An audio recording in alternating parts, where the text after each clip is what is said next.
how to keep your home safe from intruders, what makes Yellowstone a huge success, and ways to prevent your phone from being a distraction at work. It's always good to kind of give yourselves a break. Plus, we have a great blue heron flying overhead. Oh my gosh, they see the cameras, they're such hams. Yes. take flight with the beginner's guide to birdwatching. Bring the binoculars to your eyes, so you're already looking at it. But up first, try the new food trend inspired by TikTok. It's your life, it's your list, and it starts right now. Hey everyone, I'm Jimmy Rhodes. And I'm Christina Guerrero. Man, TikTok has become the go-to social media site for the latest, greatest, and often wackiest food trends. Well, with the holidays coming up, we found one that might just blow your guests' minds. Yeah, get ready for a serious treat because we are whipping up fancy Butterboards. And that's our featured story at the top of the list. With their delicious assortment of cheese, meats, and fruits, charcuterie boards are wildly popular. But it's time to make way for Butterboards. All a butterboard is just deconstructed compound butter. And a compound butter is just plain butter with anything added to it. This is a French technique that's been around for like 200 years. Chef John Paul Hutchins, corporate chef for Shift Pixie Labs, deconstructs the Butterboard concept and shares 3 variations. Let's start with a roasted garlic Butterboard. Roasted off some beautiful garlic. Yum! Take these 2 guys and shuck them and throw them in there and just kind of mash the garlic into the butter. So we're just gonna smear this around artfully. So now all we're gonna do is just drop some herbs on it. Just tarragon, chervil, parsley, and chive, which is a very classic mixture. I can smell all of these delicious herbs. To boost the flavors, add lemon zest, shallots, and top it off with some pomegranates for a pop of color. It's fun, it's a novelty, fun for your party. This is awesome. Yeah, super bright tasting. I got a little crunch from the pomegranate, so there's some texture in there. Next, a Thai chicken satay board. The peanut butter base is what makes it a great take on a traditional Butterboard. All I'm gonna do is take some beautiful coconut milk, and then I'm gonna add a little bit of Penang curry to this. I love me some coriander, because it's got that beautiful citrus flavor, and it plays really well with peanut butter. So it's gonna brighten it up. Reduce this mixture down for about 10 minutes. Now what I need to make sure is, if this doesn't reduce down enough when I mix in the peanut butter, I've got peanut butter soup. So this has to be smearable. Once reduced, add some brown sugar and lemon juice and fold it into peanut butter. Oh, that's so fun. It actually lightens the peanut butter. Yeah, it doesn't feel as heavy. Smear the peanut butter mixture all over the board. For the chicken, cover it in olive oil, salt, and pepper, and throw it into the air fryer. Once done, shred it and sprinkle it onto the board. Dice up some serrano chilies and sprinkle them over the peanut butter along with some cilantro, toasted coconut, and pomegranate. Oh my gosh, that's so fun. Finally, sweeten things up with a dessert board. So this is gonna be a bunch of fruit, a couple of candies, but I'm gonna be using nut butters instead. Load up 3 separate piping bags with peanut butter, Nutella, and walnut butter. Then squeeze out alternating rows onto a board.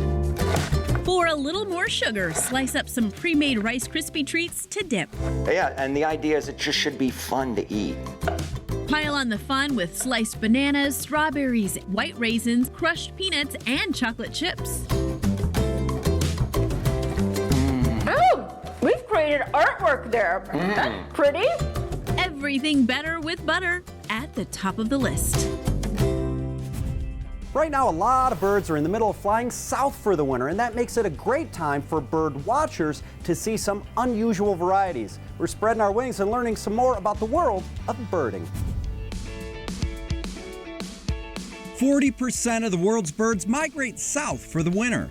We have a great blue heron flying overhead. Oh my gosh, they see the cameras, they're such hams. Yes. In the U.S., billions of birds pass over our heads every year as they make that trip. And people migrate to hot bird watching spots nationwide to scope them out. What do you call somebody who does bird watching? They're a birder.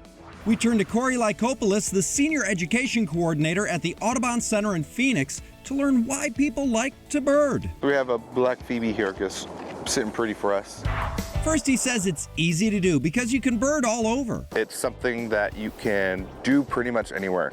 You can be in a green space like this, and you can go birding downtown. You can go birding in your neighborhood. This is a 600-acre restoration area near the Salt River. A nice oasis for nesting. A really cool bird is the rufous hummingbird. That bird breeds in the Pacific Northwest all the way up into Alaska, and it flies down and winters into Mexico. So that little bird does about a 2,500-mile journey, and it can do almost 500 miles a day. We're standing just 2 miles from downtown Phoenix, and many cities have green spaces like this. Huge one right there. Yes, that is the gashawk. Wow. Next, let's learn the proper way to use binoculars. The best thing to do instead of looking down and then coming up with the binoculars, you keep looking at the thing and then you bring the binoculars to your eyes. And then so you're already looking at it. And once you got your binoculars figured out, look for a lifer. That's the one bird that you really hope to see one day. Corey says many people travel here to see the Abert's towhee. I've met people from England and France and Spain that have come to the Audubon Center just to find that bird. Okay, this is amazing. So people are actually getting their passport ready and doing international travel because there's a bird they want to see. Yes. And the lifer he'd like to see? I would love to see a blue-footed booby. That is a bird that is found in the Galapagos and then occasionally into Mexico. But it's a really cool waterfowl that has these bright blue feet. And you're probably going to have to travel to see it, right? Yes. Okay. Finally, birding can be a great way to meet people. You can go to the National Audubon Society website. You can find a local chapter sanctuary or Audubon Center. Get started there, connecting with people. Check out audubon.org or search for birding groups on Facebook. What is the coolest bird you've seen? I love ospreys. They're a really cool bird. You're going to find pretty much all over North America, and it's going to be found near water because they eat fish. And that's a closer look at birding. Well, get this, 30% of people surveyed say that they're at least somewhat addicted to social media, and that can have a negative effect on our attention spans, our sleep, and our self-esteem. So Teresa Strasser looks at how to set boundaries to make sure what's going on online doesn't drag you down. For many people, our social media feeds have become our lifeblood, but at what cost? About 28% of the workday is spent scrolling in social media sites, and over a quarter of people feel that they're addicted to their mobile phones. Marcielo Salas, CEO of Blend TW, a Gen Z media and journalism site, shares her tips on how you can stop social media from stealing your productivity.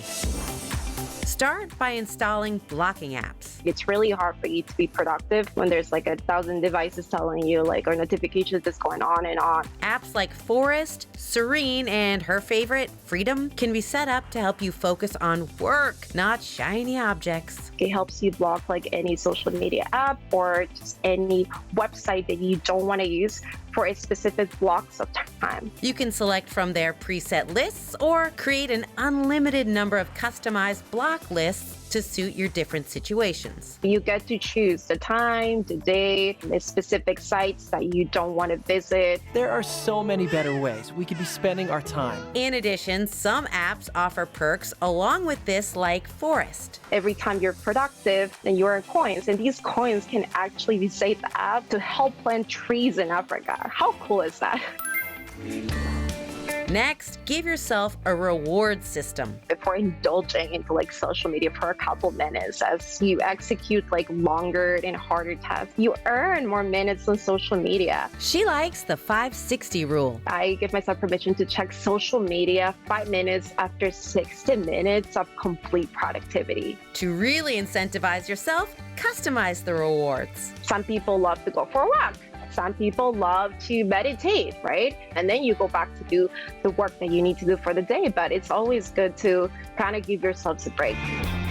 If you're looking to set some boundaries, try time boxing. Time boxing is just a time management technique in which you kind of block sections of time to dedicate to singular activities. Block off the first hour of work to reply to emails, and then when the hour is up, transition to a different activity. it not only helps you stay track with the things that you need to do for the day, but it also gives you perspective on the time that it takes you to execute on singular activities. She said she was shocked to realize that it would take her a half hour for emails when it actually took her a full hour because of surfing social media at the same time. If your social media addiction is pretty extreme, then I would highly recommend you to use it. Ways to get off the socials and back to work. Still to come on the list, ways to make your home unattractive to burglars. Criminals are looking for the path of least resistance. Yes. Plus, how to find recipes in a cemetery. This comes from the gravestone of Margaret Davis. And this is America. We don't share land here. Learn what makes Yellowstone a smash hit. There is no producer in Hollywood like Taylor Sheridan. Next on the list.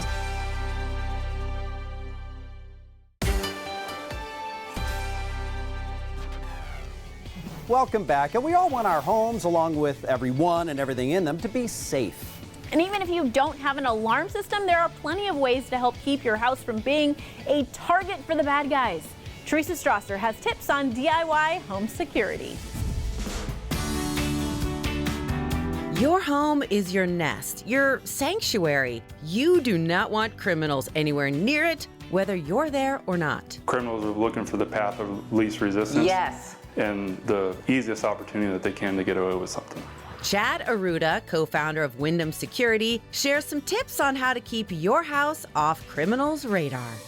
For starters, lose the curb appeal. So if there are 3 houses on a block, how can you make sure yours is the least attractive to a burglar? Maybe you might want to grow your shrubs in front of your windows a little bit more. Taller shrubs with thorns or even cacti in front of windows mean a potentially painful obstacle for someone with bad intent. Speaking of obstacles, I've always wondered about this. So I can buy this at a Home Depot. Don't people know the jig is up and that you can just buy a sticker without having an alarm? Yes, absolutely, but it's still a deterrent. Post in your back windows, post in the front window. Because if somebody's in the neighborhood scouting houses to rob, maybe yours looks 10% less attractive. Exactly. Next, wireless security systems. Here's a good example of one. You don't need to do any modifications to your home or an apartment. Kits like these come with door and window sensors, don't require any wiring, and start at around $30. Some of the newer ones, they work off of Wi-Fi and they run on an app, so you can actually get alerted on your phone. These motion sensors are portable, can be mounted anywhere, and run off batteries. They can be found online starting around $25. Finally, upgrade your interior door locks. I would suggest putting commercial locks. It's non-invasive. You're not messing with any of the structure. Most interior doors have standard non-locking door handles that can be replaced by a stronger lockable handle with a key. When you're trying to hide your valuables, you want to secure a room a little bit better. Because people will find your secret hiding places, is what you're saying? Yes, absolutely. Secure in the knowledge that you are protecting your home. Well, it's time for your weekly roundup of the good that's happening all around us. These positive stories are proof kindness always wins.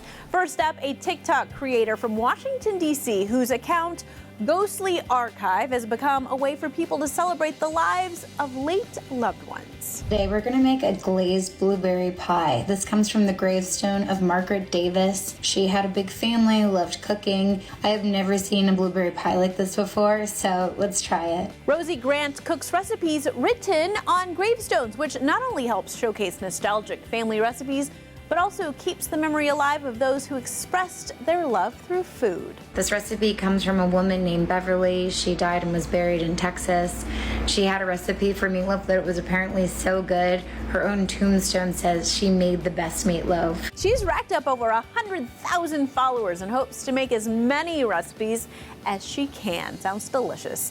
Up next, we stop by a nonprofit and animal sanctuary with a goal to bring more kindness to Thanksgiving. We're gonna sit and cuddle and give you lots of kisses, and it's gonna be the best day ever. The Gentle Barn will be hosting their annual turkey cuddling event on Thanksgiving Day, where people can stop by to hug, feed, or just hang out with turkeys. Just because we've always done something a certain way doesn't mean that we always need to in the future. We can change our traditions and we can make them kinder and more gentle. The event will take place at their 3 locations in California, Tennessee, and Missouri, and those interested will have to pay a minimum donation price to attend. Find more info at gentlebarn.org/Thanksgiving. I do love that. And finally, an Ohio-based nonprofit that works to ensure every child can have fun with their favorite toys. Children with disabilities may not be able to manipulate the toys and play with them. Replay for Kids coordinates workshops where volunteers repair and adapt toys for children with disabilities. We adapt the toys so that there's a universal jack in place, and that switch will hook up to that ability switch, and they will be able to play with the toys. The toys are then donated to other nonprofits that also help kids with special needs. So it's been definitely beneficial for us. You can learn more at replayforkids.org. And those are 3 stories that show kindness wins. And coming up, we highlight the work of Taylor Sheridan. His upcoming series, Tulsa King, stars Sylvester Stallone and premieres on Paramount Plus this Sunday. So let's get you excited with a look back at some of the writer and director's best works. Stay with us. Tips to make your life easier. Improve our mood. It's your life, it's your list, and it's on thelisttv.com.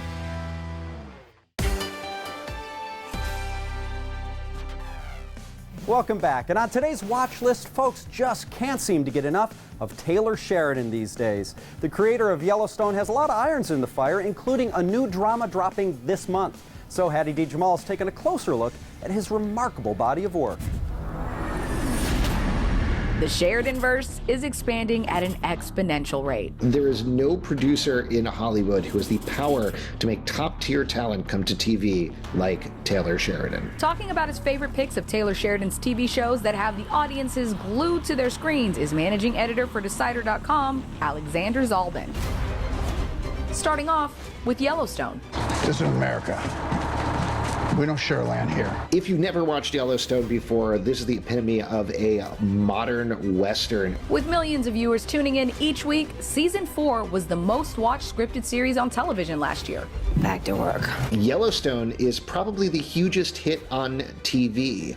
The modern Western starring Kevin Costner focuses on the Dutton family and their ranch and the people around it, but it has become an obsession all of its own. The new season of Yellowstone drops this Sunday on Paramount Plus. Up next, Tulsa King. Tulsa? What's Tulsa? The big coup here is that this new crime drama stars none other than Sylvester Stallone, making his first ever television appearance in a scripted dramatic TV series. This situation is not going to be controllable for much longer. This high-octane drama follows Dwight Manfredi, played by Stallone, as he reestablishes his Italian mafia family in Tulsa, Oklahoma. When I play my hand, you won't see it coming. Taylor Sheridan came up with the idea, pilot, and sold Sylvester Stallone on Tulsa King all in a week while he was trapped inside in the COVID-19 pandemic. Not exactly the welcome I was expecting. Tulsa King releases this Sunday on Paramount Plus. And finally, Mayor of Kingstown. Every once in a while, it's nice to remind them they're the prisoners, not us. Mayor of Kingstown is a very current series taking on hot topics like prison reform, racism, inequality, and corruption throughout the town of Kingstown in Michigan. Oh, I got some bad news for you. This crime thriller television series stars the Academy Award winner Diane Wiest and Jeremy Renner. It's sometimes a hard and very serious watch, but fans have gravitated towards it nonetheless. Currently in production, Mayor of Kingstown is expected to return for Season 2 next year. It's coming. Taylor Sheridan, the king of the modern Western, on the watch list. Wow, that guy is doing some great TV. He is on fire. But let me clarify, in reality, there's no Kingstown, Michigan. That's where I grew up, my home state. Loved growing up there. Well, while you were growing up there, did you have a goldfish? You know, my dad had a goldfish that lived forever. Now, the question is, how smart was that goldfish? Last on our list is next.